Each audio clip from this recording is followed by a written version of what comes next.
Hey there, thanks for tuning in to Duckbricks. I'm Chris, and today I'm coming to you with some breaking LEGO news. Over at Las Vegas, LEGO has revealed all of the brand new LEGO Formula 1 sets coming out in the first half of the year in 2025, and also we got a chance to see some of these at LEGO Fan Media Days in Billund, Denmark, LEGO headquarters earlier this year in September, and so let's jump on in and take a look at this brand new LEGO 2025 Racing Initiative. Let's go!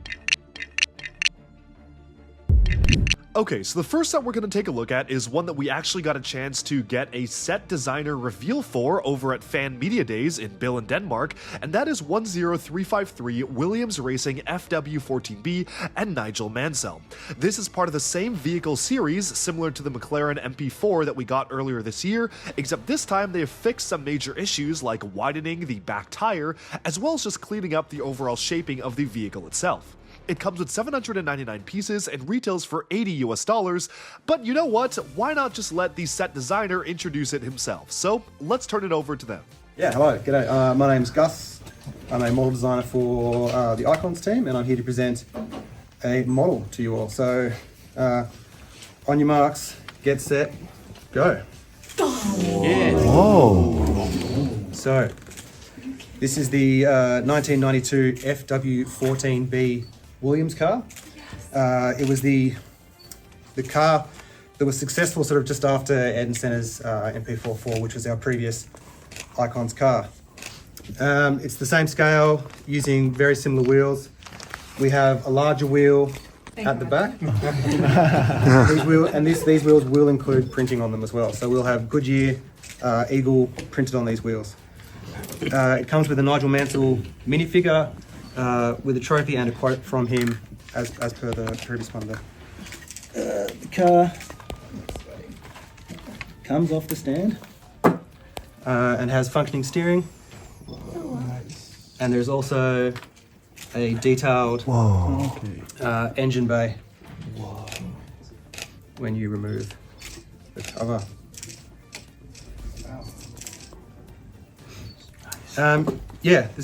This was my first Icons model. It's a really fun model to be on. There's a lot of interesting challenges when you're trying to build a car at this scale and at this detail. I loved it. I'm very happy with this model. I hope you all like it too. There's not a lot more to say about it other than just looking at it and admiring it, I don't think so. Question time? Could you turn Nigel around, please? Of course. Well, not the man himself, but the minifigure maybe. Yeah. He's quite large. He is. And you printed his helmet. Is that Yeah, so it's a new printed helmet element in the same style as the previous Ed & Senna one. He's got a custom trophy that represents one of his famous trophies. Yeah, it's got a lot of features here. The car was incredibly advanced for the time, so I tried to incorporate a lot of those features, like the active suspension down here, the wings underneath the steering wheel. The steering mechanism of the wheels. There's hydraulic. I've used whips to create hydraulic hoses through here. There's a minifigure head creating a hydraulic manifold. It's got the V10 engine, the Renault. Yeah. I can't say much more about it, and I think I'm really happy with it. I think it looks awesome, and I think when we see the printing on the wheels, you'll be really impressed with that. Is this part of the new official kind of Formula 1 license? There was a press release recently, or is it like standalone model? I don't. Do you know that, Stina? Sorry? Yes, it will be part of that. Yeah. Thank you. can you pop me? Yes. Thank you. We've got a Williams by McLaren, is that right? That's right, yes. Yeah, the legal loopholes for that were incredible. Imagine. Now we've got two. Yes. Does that mean that this is going to be a continuing series potentially? Maybe, I'm not sure. Yeah, that would be cool. David Hill maybe and something. Yeah. Michael Shoemaker, Yeah. another Yeah. driver. Yeah. Good old days, yeah. Thank you to LEGO set designer Gus McLaren for showcasing this set, and yes, his last name is actually McLaren, which makes him the perfect person to be designing a race car for LEGO, and for me, this is really cool to see LEGO actually iterating off of customer feedback. One of the biggest complaints about the previous car in this style that we got was that the back tires were not as thick as they should be. They should be a lot thicker than the front tires, and he actually mentioned they reflected on that feedback and improved it for this model, which is really cool of them to do. Of course, though, this is not the only racing set that has been recently revealed. There have been a plethora of other reveals across multiple different branches of LEGO themes, very similar to how LEGO Space kind of took over a ton of other LEGO themes this year. We are getting a similar thing for next year. And with that, we'll move on to the next set, which is just a very quick showcase here of a LEGO Technic set. This is 42207 Ferrari SF24 F1 car. It will retail for $230 or 200 British pounds, 230 euros, and comes with 1,361 pieces when it will release next year in 2025. It's another really great rendition of this style of car in the Technic format.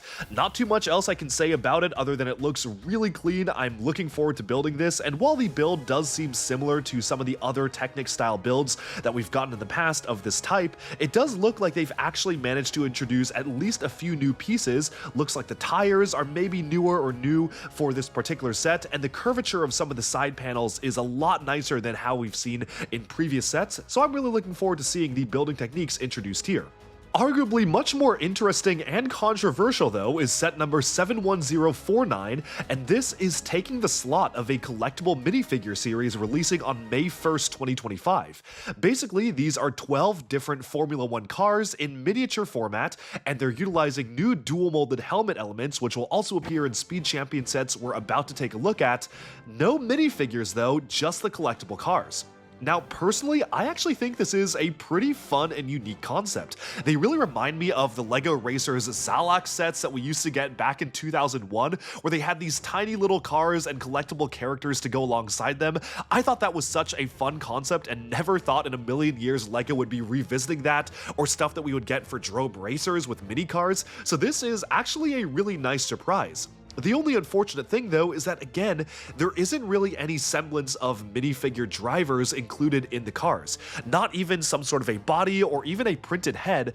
All you get is the car and a specialized printed helmet, which is nice, but I know a lot of people would have loved to see maybe actual characters factored into these builds, at least different minifigure heads underneath, but I would assume that LEGO wants to actually kind of crack down on what they count as a minifigure or not, which is why for branding reasons they decided to just seemingly have plain 1x1 white cylinders included in the cars, no actual drivers. I don't know how I feel about that.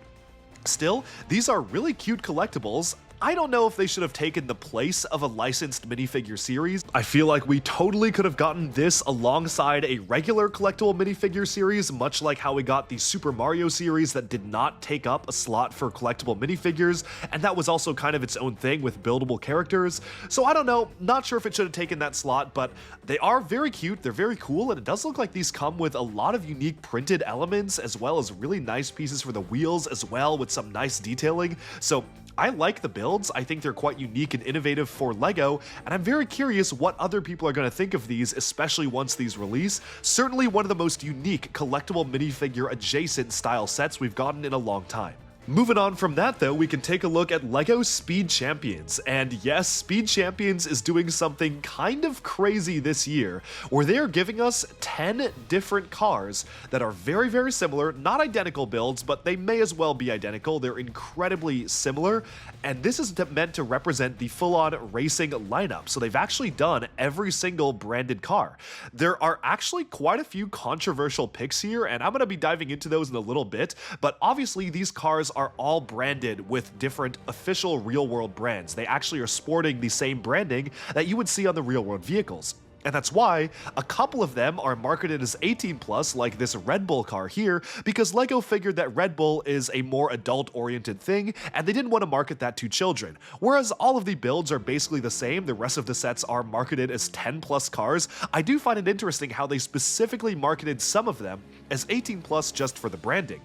But then we get to the Kick Sauber F1 Team C44 race car, that's 77247, the green one, and this one's marketed as 10 plus, and there's actually quite a stir going on about this because Kick, if you don't know, is a platform that is owned by a gambling company, so not necessarily something that LEGO would want to be marketing towards kids. Kick is also known for not suitable for work content and being very lax on their rules about nudity, so it's definitely a platform that has a reputation around it. Very strange to see an actual official LEGO set branded by this. You know, I guess LEGO really wanted to keep it accurate to the real world vehicle, but it is very strange how they even just chose not to make that one 18 plus. Whereas some of the other ones, like this other Red Bull and Visa car here, is marketed towards adults, mostly because of that branding.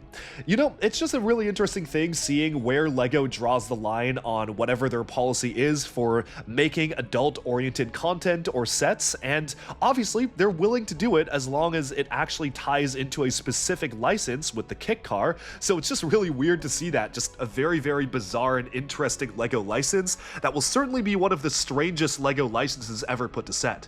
Given the controversy that is coming out around the reveal of this set though, I honestly wouldn't even be surprised if LEGO were to either pull this set or maybe rebrand it. I'm very curious if they'll actually respond to a lot of folks online who have been talking about how they feel about it. So super interesting, super strange, but we can then move on to some of the other sets because again, there are lots and lots of these Speed Champions vehicles. Every single one of these retails for $27 or 27 euros, which is pretty much the standard for a LEGO Speed Champions single vehicle. And one very interesting thing is that Amazon just revealed they are doing a 10-pack. For all 10 cars, you can get them in one box with an exclusive poster as well, and presumably that's going to be $270. Usually these multi-packs do not offer you a discount, even though you're buying them all at once, but it is interesting to see unique packaging featuring every single one of the vehicles, which is going to be pretty cool. I might actually pick that one up just for the packaging alone. For me, I'm a big fan of LEGO Speed Champions. I feel like Speed Champions consistently gives us some of the very best builds. So while personally I would wish that there maybe would be some other Speed Champion sets that aren't just focused on nearly identical builds coming out, it does sound like later in the summer there are rumors of other Speed Champions vehicles. So this isn't like taking over a Speed Champion slot as far as I'm concerned, but it is really cool to actually get all of the different cars in full livery to actually have a race be simulated with all these vehicles, and I think it's pretty cool of LEGO to do that. Moving on from the Speed Champion sets though, LEGO City is also getting in on the fun with a number of different sets geared around racing. Now what's interesting is that they actually are doing pretty much like the same vehicles that we see in Speed Champions, and even the same vehicles in the collectible minifigure series and the same vehicles in an upcoming Duplo set, but they're all just rendering these at different types of building complexity and scale. For instance, we have a 6+ set here with the F1 Pit Stop and Ferrari car crew, and this is very similar to the actual F1 car. It's meant to be the same vehicle that we're getting in Speed Champions 77242, the SF24 F1 race car, but it's depicted in a much more simpler building style. So if you want, you can actually, if you're a big enough F1 fan, showcase all of these cars next to each other, utilizing the simple building system for 6+, and then the more advanced 10+ Speed Champions building system, the very small collectible minifigure version, and even the Duplo version, which now that I'm saying that is actually something I kind of want to do, because that sounds like a really fun idea.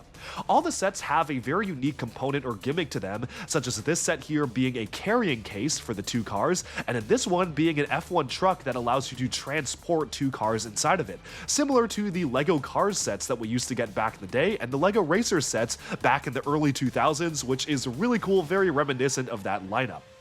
We even have 4+ getting in on the fun, so an even more juniorized form of the builds, meaning that there are technically like 5 or 6 different ways that LEGO is introducing around the same time of building these same exact vehicles, which I find to be really interesting for them to do.